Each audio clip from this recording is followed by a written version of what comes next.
狗仔是咱人上好的朋友哦。最近有科学家发现讲，狗仔是比咱想的更较巧，更较听有咱讲的话，甚至哦也当按照用途甲佚佗物仔分类。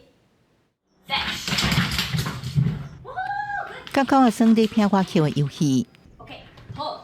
或者是下令对甲物件卖放，这动作对狗仔来讲是轻轻松松代志。啊，毋过上个日罗兰大学研究员傅家查发现，狗学习领着毋那是安尼，伊透过视讯，甲世界各地来狗仔甲主人进行一项趣味实验。首先，以互主人甲狗仔分别熟悉诱甲摕物件这两项动作，即一堆佚佗物内底加入新的佚佗物甩去挑战来啊。And the next is going to be a fetch. Get a fetch. Go.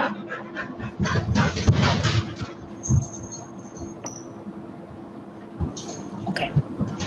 Yes, good job. All right, perfect. 研究发现，就算伫耍新的佚佗物的时阵，无分类的指令狗会记会牢。为内底配对模式，佮推断一个分类应该适用其中一个新的佚佗物，然后根据这推理去选择正确佚佗物。